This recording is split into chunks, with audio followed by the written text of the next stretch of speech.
Nah, ini kita lagi di putaran tengah ya, dan kita coba kick down. Kalian bisa lihat sendiri, responnya itu lambat. Hello guys, welcome back to CVT Indonesia. Balik lagi sama gue Pestobing. Yes, di samping kami sudah ada Jetour Dashing. Nah, waktu itu kita udah bikin review lengkapnya ya, dan sekarang kita punya kesempatan untuk menjajal Jetour Dashing ini dengan jarak yang cukup jauh, yaitu dari Bandung sampai Jakarta. Dan sekarang kita akan membahas 5 kelebihan dan 5 kekurangan dari Jetour Dashing.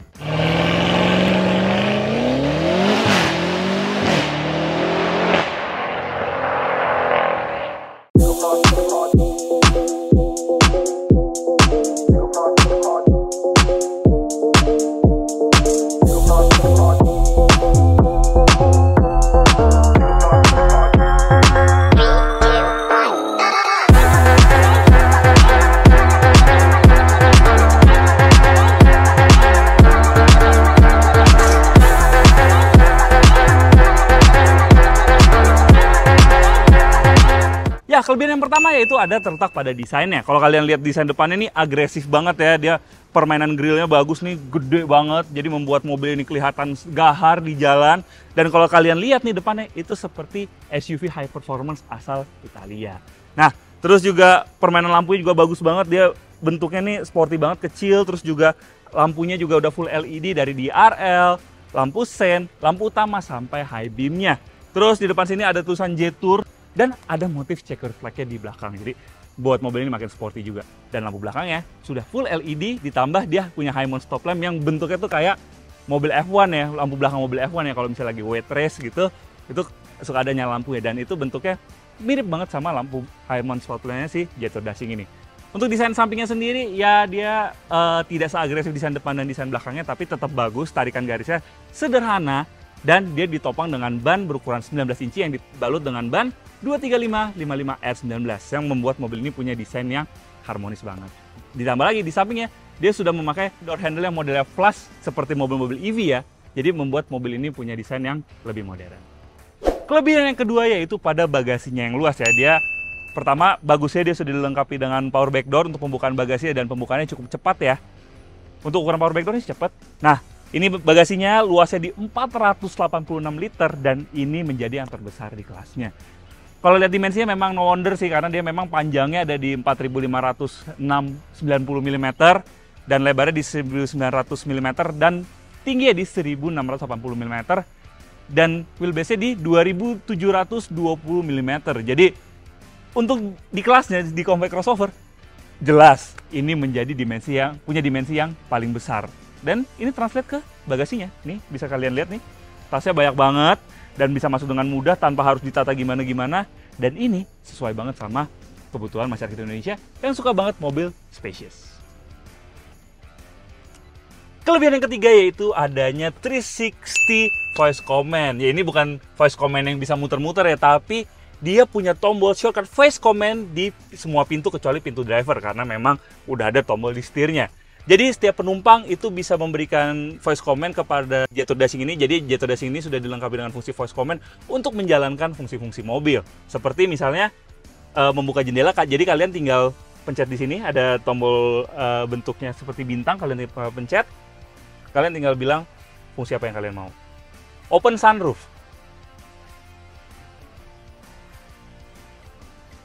Kalian bisa langsung pilih komen yang kalian mau, atau misalnya set AC, terus juga seperti set volume di audio kalian, itu bisa kalian lakukan dengan voice command aja dan nggak perlu suruh driver untuk tekan voice commandnya. Kalian tinggal cukup tombol yang ada di setiap pintunya, jadinya lebih convenient. Kelebihan yang keempat yaitu terletak pada panoramic sunroof yang besar. Ya, kebanyakan kalau mobil-mobil sekarang tuh panoramiknya nanggung-nanggung ya. Tapi di Jetour Dashing ini dia punya panoramic sunroof sebesar 75 inch yang luasnya itu sampai belakang penumpang baris kedua. Dan ini bisa kita buka. Wow, ini nambah kesan roomy sih di mobil ini sih. Dia memang untuk secara space cabin dia sudah luas, ditambah lagi punya panoramic sunroof yang bisa kalian setel. Jadi misalnya kalian di depan tuh misalnya mau ngebuka setengah doang, bisa ngebuka setengah seperti ini. Atau misalnya kalau mau full, tinggal dipencet lagi deh. Dan langsung terbuka sampai belakang. Secara space sudah spacious, suasananya, ambience-nya makin spacious karena adanya panoramic sunroof ini. Tapi kalau untuk sunroofnya cuma bisa dibuka sampai setengah ya. Tapi ini untuk ukuran sunroof udah gede lah, bisa dibuka sampai setengah ini karena mobil cuma di baris depan aja. Kelebihan yang kelima yaitu kepada kekedapan kabinnya. Ya, kemarin kita udah coba ya di Bandung, kita lewatin jalanan macet, itu suara-suara mobil dari luar bisa teredam dengan sangat baik, dan ketika idle, mobil ini bisa meredam suara mesin dengan sangat baik. Even getarannya itu nggak masuk. Padahal, mobil-mobil sekarang kan sudah memakai direct injection, termasuk di mobil ini. Seperti kita lagi di jalan tol nih Lex ya. Ya. Suara bannya tuh hampir nggak kedengeran ya? Ya, ini lumayan kedap banget ya kabinnya. Yes, gue setuju juga. Terus suara angin juga nggak kedengeran, hampir nggak kedengeran ya, bisa keredam dengan sangat baik. Dan bisa kita bilang sih kalau untuk peredaman kabin, ini salah satu yang terbaik di kelasnya. Sangat terbaik ya. Ya, keredaman kabin, dan yang gue surprise adalah suara mesinnya bisa keredam dengan baik sih. Ya, berarti firewall-nya cukup bagus. Cukup ya, tebel. Mungkin tebel. Dan kemarin sempat idle, itu suaranya hampir nggak masuk ke dalam. Padahal mobilnya udah direct injection. Kayak feel-nya tuh kalau lagi di idle tuh kayak kita lagi duduk di dalam mobil EV ya. Nah, bener. Ya, walaupun ada getaran-getarannya dikit ya. Paling cuma getaran dari mesinnya aja. Wajar, itu sih wajar. Tapi untuk ukuran mobil bensin, direct injection, dia bisa sangat baik sih. Ya, cukup bagus sih. Cukup bagusnya. Dia surprisingly bisa inilah, bisa peredamannya bisa sebaik ini gitu loh. Gue juga surprise. Dan di belakang sini juga sama, suara ban ya tadi kita udah bilang nggak kedengeran, suara angin nggak kedengeran. Dan waktu macet juga, kemarin di Bandung juga lumayan ramai yang langsung ya, nggak masuk. Benar. Itu salah satu hal yang terbaik dari mobil ini. Perbedaannya pas buka kaca tuh berasa banget. Berasa banget, benar. Pas buka kaca tuh langsung, wah. Iya. Gitu. Oke. Itu 5 kelebihan dari Jethro Dashing, dan memang semua mobil tuh punya kelemahan termasuk si Jethro Dashing ini. Berikut adalah kelemahan dari Jethro Dashing. Kekurangan yang pertama yaitu ada pada transmisi dual clutch transmission-nya. Yes, untuk Jethro Dashing ini dia sudah memakai dual clutch transmission yang dikawinkan dengan mesin berkapasitas 1500 cc turbo dengan tenaga 156 PS dan torsinya 230 Nm. Ya, secara di atas kertas memang speknya menjanjikan banget ya, tenaganya di atas rata-rata. Transmisinya sudah pakai dual clutch. Otomatis kita expect mobil ini punya performa yang cukup oke. Tapi ketika coba, apalagi di dalam kota pas lagi macet, jerkinya tuh kerasa banget. Itu satu. Kedua, responnya untuk dual clutch transmission jujur agak lambat sih.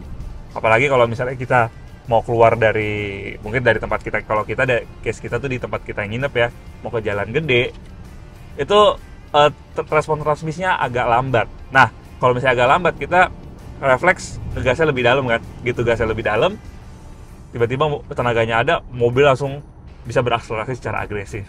Ya memang jadinya kurang nyaman dan juga cukup membahayakan pengguna jalan yang lain ya.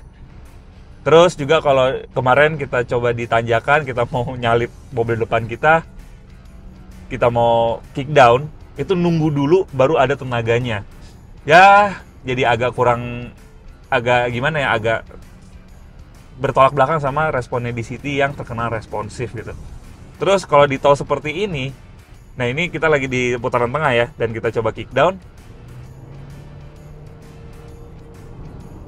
Kalian bisa lihat sendiri, responnya itu lambat jika kita kategorikan sebagai dual clutch transmission. Harusnya bisa lebih baik lagi sih, di-tune lebih baik. Kalau misalnya bisa di-tune lebih baik dengan meningkatkan responnya, jujur mobil ini punya tenaga yang enak. Kelemahan yang kedua yaitu tidak adanya ADAS di Jethro Dashing ini. Ya, ADAS seperti adaptive cruise control, lane keeping assist, lane following assist, traffic jam assist itu masih absen di mobil ini.